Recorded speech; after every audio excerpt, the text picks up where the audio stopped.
Hey, motherfuckers, it's Mbongani.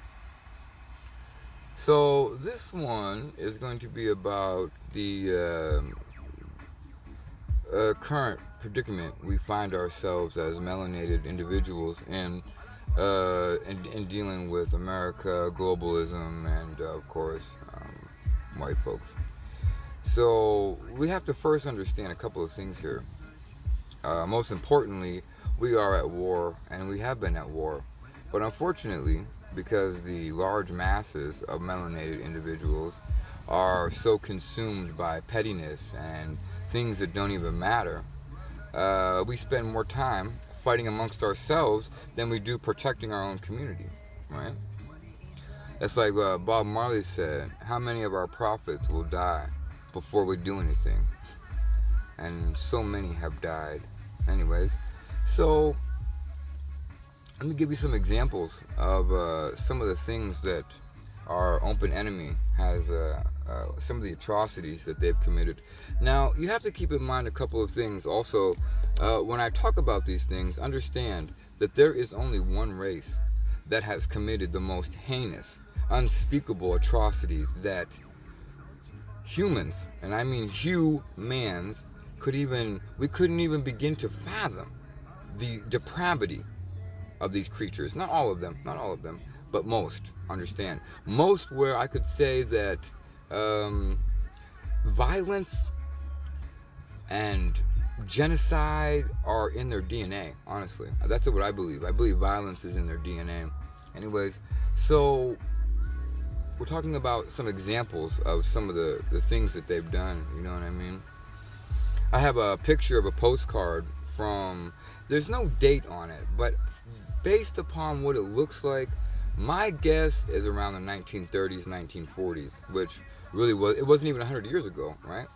So that would tell me that the people that took that picture might not be alive, but they have descendants that are definitely alive and probably participate in the same activities today. You couldn't tell me otherwise, right?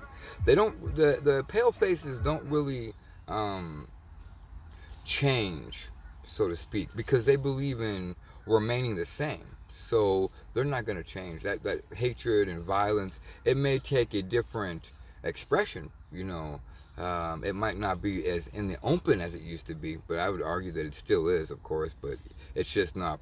It's just not in the news. Well, at least white news. If you watch pro black channels, then you would know the news that goes on. There are some excellent channels, and everybody just kind of keeps those of us that are interested in this kind of stuff abreast of what's going on, around our country. And I say our country, meaning melanated country. This planet belongs to the melanated. It belongs to us, folks, right? Anyways, so I have a postcard from like I said, the 1930s, 1940s. And what you see, and what I like to do is I like to show black folks when I get around them and I'm in a group, and even if there's just an individual, I still want you to see this picture. You understand? I want you to see it because seeing it is a whole different feel than when I just tell you about it. You understand? Sure, I can describe it to you, but most of you don't have a active imagination anymore anyway, so you're not really going to get the picture. You understand? You're not. And it's not your fault necessarily. America is a dirty birdie and has gone to great lengths to destroy most of our imaginations because our imagination is actually how we manifest.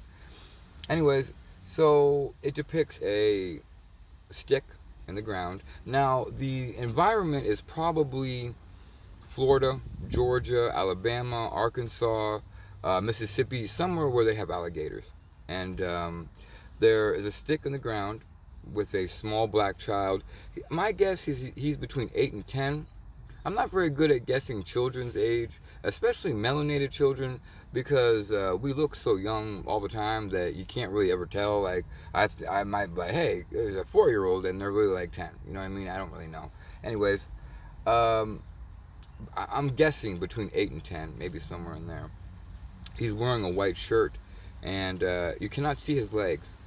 You cannot see his legs because they are literally inside the mouth of an alligator.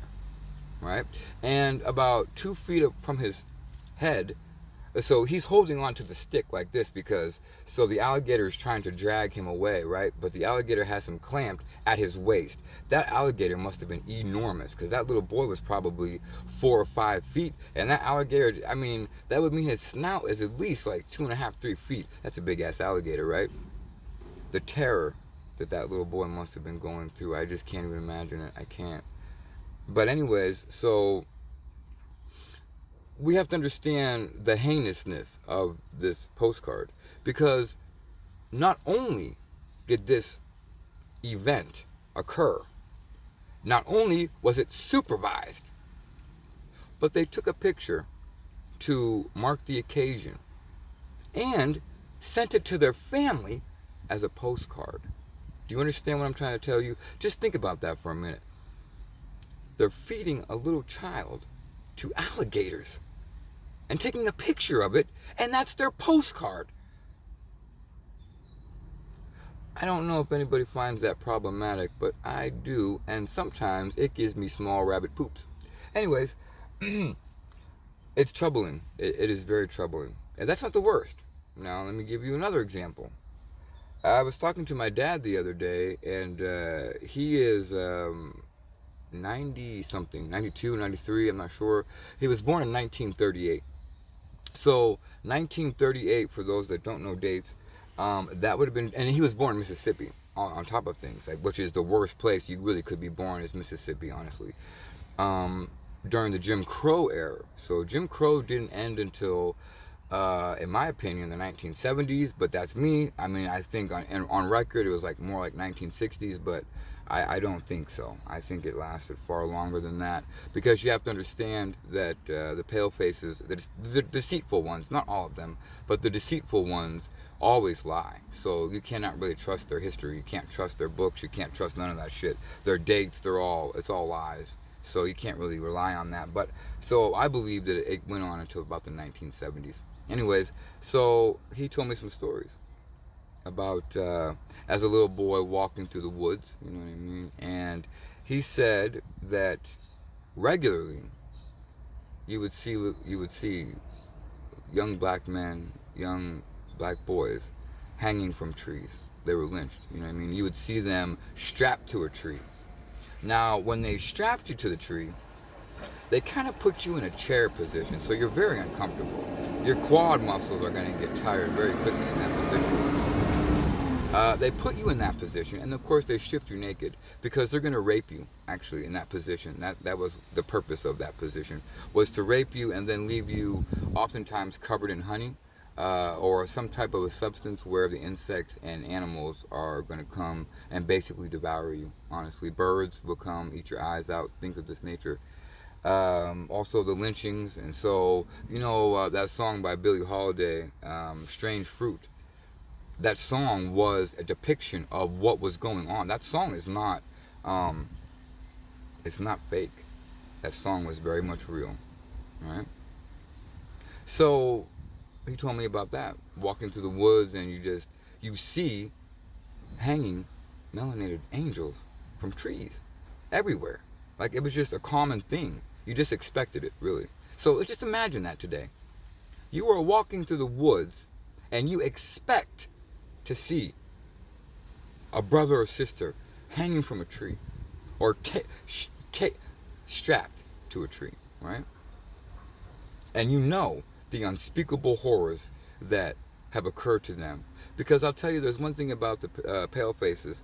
They have no mercy and they have no conscience, which means they will not stop. I mean, very often black men were raped with not just a penis, but also objects.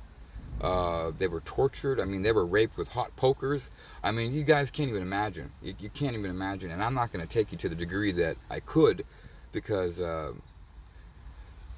have seen a lot. You know what I mean? So I'm not going to necessarily take us all there. Some things I don't even want you to know, honestly, because I don't want to know them, but I do. And as a result of that, I would never shatter anybody else's soul the way these atrocities shatter your soul. You know what I mean? And especially for melanated creatures, because we're all loving and peaceful. I mean, under normal conditions, we're very loving and we're very peaceful. So we're very much in tune with nature and with each other, and we love on each other, and we're affectionate, and you know what I mean? There's no judging, there's no labels, there's none of this bullshit. Anyways, we are, because we're more loving, we're not really gonna go around killing a lot of people or trying to kill a lot of people or thinking about killing a lot of people. We're not going around thinking about raping people. I mean, now today's different. This is after 500 years of being sick around these parasites, right? But before that is what I'm talking about. You have to understand, melanated creatures, we have a history that goes back millions and billions of years. Quit playing. We are the creators of existence itself, right?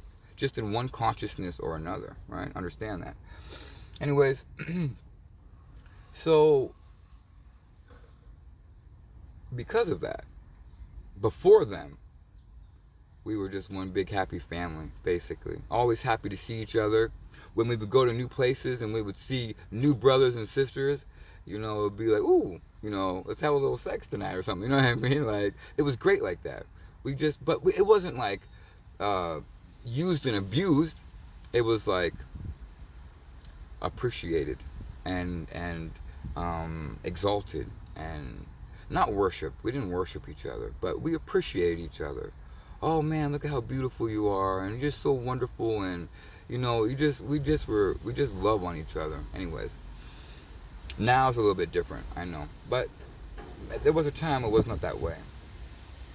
Um, so it's hard for us to understand the degree of sociopathy that the pale faces on average go to. You know what I mean? Like, you could not imagine what you know about history. Number one, if you've never done any as a melanated individual, if you've never done any independent research, that tells me what you know about history and all these things is all bullshit. None of it's true, because throughout the time, the pale faces rewrite the history books. It's just garbage anyways, you know what I mean? But they rewrite them so that they're always, right. Right? And they're so nice to us. They were so kind. Yes, indeed. That's why they're still kind today, right? That's why their police force literally is the leading cause of young black men between 18 and I think 25. They're the leading cause of death. The police. But they still love us, huh? Yes. For those of you that are whitewashed, enjoy that. You know what I mean? You have a little reward coming to you. Anyways, we're talking about some of the atrocities that white folks have done to my beautiful angels. I told you. Oh, so I was telling you about my dad. Yes, right. So he grew up during the Jim Crow era, and I told you about the story about the hanging bodies and stuff like that. And they would leave them there. You know, they would not. I mean, the melanated family would eventually go and get them, but it couldn't be until after the pale faces said it was okay. And that would be when the body was rotten, it just smelly. And you're talking about Mississippi. It's hot as fuck. It's humid. It would just be, oh my God. You couldn't even imagine. You couldn't imagine. You don't even want to imagine the smell and the sight and the horror and the trauma that it's going to cause. Trauma so deep that literally is ingrained in our DNA, called epigenetics. If you don't know what that is, look it up. Anyways, so another story he told me, very, very often, because the pale faces, in order to control us, they keep us in fear. Well, not all of us, but those of you that are afraid of them, they keep you in fear. They keep you in fear in many ways. Police shootings of unarmed black men, of course. Incarceration of innocent black men, of course. Just random murder, which obviously is not random. You understand? When you understand the whole circle here, you'll understand that there's nothing random about the murders. And oftentimes, they're not even committed by black people. They're committed by a white person in a black costume. You didn't know that, but you'll know it now. Look it up, research it. Anything I tell you, I encourage you to research it, please. I don't need you to take my word for anything. I want you to argue with me. Please do. Because it tests my ability and my knowledge, right? And I study a lot, so you're gonna be up for some straight up ass battle. You have to be on my level though, otherwise I will not battle you because I don't battle ignorance. And as I always tell people, ignorance is a choice, not a destination. You can choose to educate yourself or you can choose to remain ignorant. But either way, it was your choice. You have free will. Keep that in mind. Because moving forward into the future, when the ancestors reveal themselves, you're going to have to answer why you did nothing while your community was being decimated. Why you did nothing. But worry about what Jordans you're going to buy or, you know, stupid shit. Anyways, that's not my issue. That would be yours. So, another example he told me of some of the horrors and the traumas that they used to do to melanated individuals. They would cut you up a little bit, take a knife and make some small incisions through over your body. You know, maybe a couple in your chest, legs, arms, back, a little bit in your face or something. Kind of get you a little bloodied up so they smell. And now these are children we're talking about, and also adults. They did it to adults too, but more often it was children because they were trying to traumatize the community. So what better way to traumatize a community than to attack the children, right? So after this child is all bloody, they would throw them into a pig pen, and the pigs would devour them alive, and it would just be a mess. I mean, if you ever seen, like, you know, they put a little bit of slop in the trough, and you ever watch pigs eat. Now keep in mind, pigs were not always this way. Pigs are a divine creature, understand that. And at a time, they didn't even eat meat. Pigs have been bred to be this way, understand that. It's called animal husbandry. Look it up, research it, I'm telling you. Guess who created animal husbandry? Now, I would believe that we were the founders of it, but the palefaces adulterated it and took it to a level that it should never. They turned beautiful nature unnatural. Understand that. Anyways, so they fed little children and grown people too. No big, I mean, it's the same. They fed them to pigs and watched it. They probably even made postcards of that. I mean, if you're gonna make a postcard of a child being eaten by alligators, I would imagine that they would also have a postcard of children being eaten by pigs. I would bet money on that, honestly. Some of the other things are. Let me think here for a second. I was watching Torian's channel the other day, and it was a very interesting episode about the Devil's Bowl, which was not too right after slavery, basically.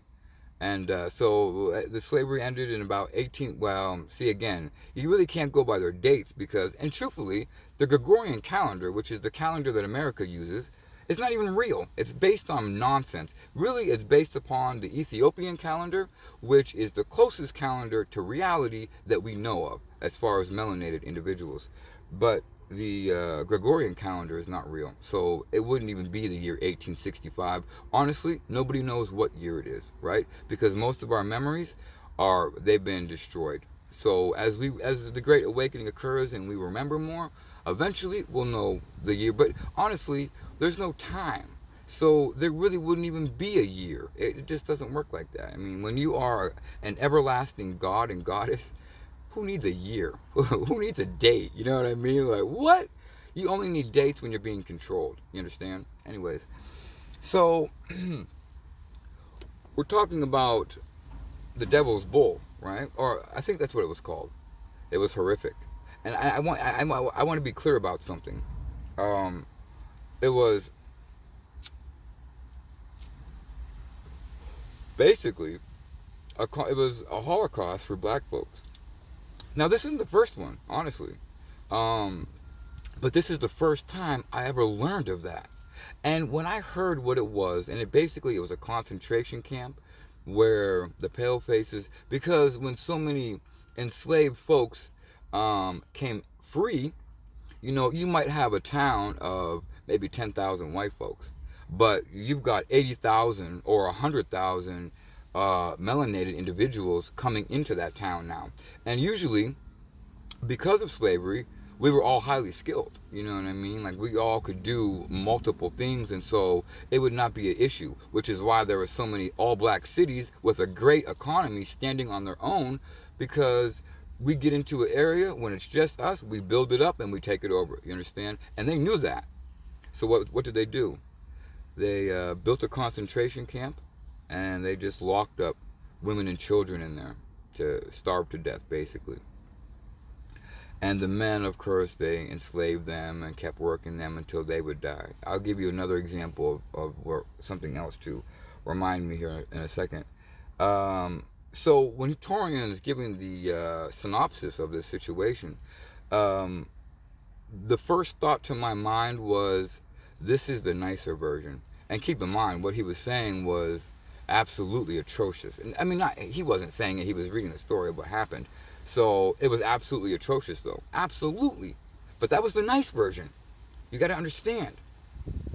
The history accounts are written generally by the palefaces. And they're always going to lighten up what they did. So I would imagine in that concentration camp, all those women and children, they were probably being gang raped on the regular, beaten, sodomized, starved to death. I mean, a host of experiments. You can't even, I don't even want to go into too much more detail, but you can't even imagine. You just can't imagine the absolute horror that would have been. You can't. Because your mind is melanated, and that means that we're loving, you know what I mean, by nature. So we can't even think to the levels of depravity that it would take to lock people up, women and children, in a concentration camp and gang rape them all day long. Probably they probably raped many of them to death. Actually, I would not be surprised. That is a very common feature of them. Actually, they used to use that during the days of enslavement. They would rape a man's wife to death. They would gang rape her to death, basically. And so when you die of rape, let's talk about that quickly, so you understand how severe that and how long it takes. I mean, you're talking about, it could be a week before you're dead. You know what I mean? Because what's happening is the gang rape is going to damage her vaginal tissue and anything else, because I'm sure that they're beating, I'm sure that they're very violent. You understand? So the death would occur most likely by hemorrhaging. And so that's going to cause eventually probably a heart attack or shock, which would then kill you. You know what I mean? You'd probably go into I mean, it just depends. But you might die of your injuries first. But what I'm telling you is, it's not a quick death. It's not. And you feel all of it. Right. Yes. So that was common. That was very common, actually. You don't really know about that, though, because they do a very good job of hiding who they truly are. They do. So you're not going to know about those things. And you're not going to know that oftentimes these are children that they're doing this to. 10 years old, 6 years old, and they're gang raping them to death, right? They also ate melanated individuals, and they still do, actually. Many of them in the secret occult societies, they eat live pineal glands, which are found in the brain, which means the person is somehow, I don't really know what it would look like exactly, because God, I don't even want to imagine that shit, but I would think somehow they basically have access to your brain, and they're going to dig out your pineal gland and eat it. Fortunately, you don't have any pain receptors on your brain, so the only part you'd feel is them cutting your skull, which would be painful, but once they got through it, I think the rest of it would not be as bad. But I don't know what they do to you. I mean, I don't know if they torture you. I mean, God knows, because I know when they used to lynch, and when they still do, their lynchings are not quite as gruesome as they used to be. But they used to, they'll torture you before. I mean, there's children and young men that they're lynching, right? They're plucking out their eyes. They're cutting off their nose, cutting off their lips, cutting off their ears, cutting off their toes, their fingers, their genitals. Oftentimes, they would put the genitals in the man's mouth as like a insult to injury kind of thing. But then they would ultimately take that, because in reality, they're quite jealous of our genitals, just by the way, gentlemen. So that was part of the lynching process. You were tortured, definitely tortured. Also raped. Many times you were raped also. You know what I mean? There's one thing I can tell you about the palefaces as a collective. Their ancestors created the words and action for rape and pedophilia. Don't believe me? Do your own research. You understand? So if they created the word for rape and the action for it, I'm pretty sure that they do it so much that you can't even imagine. You can't even imagine. So we talked about the concentration camp. We are so that was the Devil's Bowl. Now he was saying that I think upwards of about 100,000 people. Now, according to Bobby Hemmett, he said whenever the palefaces give you a number, you multiply that by at least 9, and that's going to give you a more accurate estimate of what the number would really have been. So I'm going to go and wager that it would have been close to a million or more. But that's not the first time that ever happened. Now, keep in mind, although in the Congo it was not a concentration camp that was built, but it was basically run like that with King Leopold. Of course, he wasn't a king; he was just a white devil. But he decimated upwards of 20 to 30 million Congolese brothers and sisters. So that's something.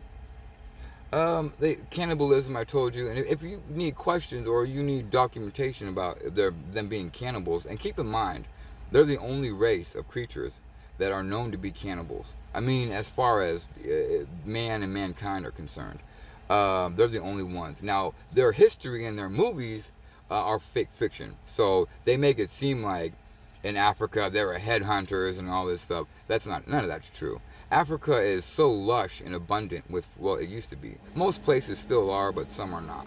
The ones that have been decimated by the pale faces, of course, and their associates now. Chinese, Hispanics, Arabs, etc. There was so much abundance of food that you didn't hunt somebody's head. If you did hunt somebody's head, it wouldn't be to eat it, it would be to scare your enemies away. So many times our warriors would cut the heads of white folk off and put on a stick. And so that was a sign, hey, if you are white, stay the fuck out of here, period. Otherwise, this will be your fate, you understand? Now that they did do, but they were not eating people. There was plenty of other fruits and vegetables. And in fact, if you know anything about the melanated digestive system, you would know that it literally is built on eating fruits and vegetables, herbs, spices, things of this nature. It's not even based on eating meat. The only ones that really eat meat are the pale faces, right? The book is called The Delectable Negro. I encourage you to read it, but go slow because it's very scary at times. Anyways, it outlines the various ways they would like to eat black folks. You know what I mean? It was not uncommon that a newly melanated couple that just had their first baby, they often enslaved folks who were hungry. They were starved to death. You know what I mean? They just didn't feed them, or if they did, it was sloppy shit. You know, and or if they did feed them, they'd make them do terrible things in order to get food. Anyways, so in doing that, they would the pale faces would kidnap their baby, and oftentimes they would cook the baby, and they would offer the parents something to eat. And because the parents, some, not all, now most parents, no, but there were some that were desperate enough. And I'll tell you what, if you've never been hungry, you really don't know what you're going to eat. I'll tell you that right now. I've been hungry when I was in the military. You know, they're just days, and you couldn't imagine. I ate pine cones. I was so desperate. I ate pine cones. I had to eat something. I don't recommend pine cones. They're terrible going in and even worse coming out. So they would feed the parents their baby, or they would eat the baby alive. A lot of times they like fresh blood, so they would also eat the baby alive too, and also offer the parents, you know, bits and pieces of the baby that way. They also would take babies and use their arm, like cut their arm off and use it for fish bait. So there were some pretty big, I mean, there are very, very large catfish out there. And that's what they would use as bait for catfish. Oh man, I'm trying to think. There's another one I wanted to tell you about that what they used to do. Shit, it just left my mind. I mean, Uh, Look at the medical system. The Tuskegee experiment. Over 600 black men were infected with syphilis. Now, keep in mind, all diseases are unnatural. They are not. We did never have diseases when we were in rulership. We never had diseases. That's because diseases are created in a lab and then infected into the public. Because America believes that sick people are money. It's a money maker. That's basically how they look at it. So they keep their people sick as fuck. You know what I mean? And only those of us that know how to take preventative care are able to avoid. You know what I mean? These terrible fates. You know what I mean? So they, you know, they would have sex clubs basically, and very often they would have young black women, young black girls, children, and they would be taped. They would be tied to a log. Now, the position they were in, I seen a picture of it, and it was horrific. Um, they were on a, so just imagine a log. Now, there's a big ass log. It's not just like a little log. You know what I mean? It's probably 4 or 5 feet in diameter. Um, they were positioned on that. It's not very high off the ground. It might be like 2 or 3 feet off the ground, right? They were positioned on that log on their back with their legs tied around the back side of the log, but really the underside, we'll say the underside of the log, and their arms would also be tied down there. Now, just that position alone is incredibly uncomfortable, but the sex club means that you're going to be raped in that position all day long and probably all night. You know what I mean? Like, and there's nothing you could do. They would, I mean, they just, you can't even imagine, y'all. You just can't imagine the level of depravity that we're talking about here. You can't, because I have a hard time imagining it, and the ancestors show me goddamn pictures, right? And I still, when I see them, the images, I'm just like, oh my God. Because when you understand who you are, then you know you can transfer your consciousness to and from any of your ancestors, wherever they are or wherever they were, or whatever time period. You can go back to that point, and you can actually be in their body, but your consciousness, and you can see what they saw, and you'll know what they knew, and you'll feel what they felt. Honestly, you will. I did, and I'll never be the same. You know what I mean? I couldn't be. I couldn't. Um, there are just so many. I mean, and here's the irony, right? Now today, the pale faces think suddenly they're moral authority. Like, oh, really? So not even 100 years ago, your ancestors were feeding small black children to alligators, and today you're a saint. Interesting. Interesting how that works. It does not work that way. It's all propaganda, honestly. And I wish that the melanated community would wake up to that, because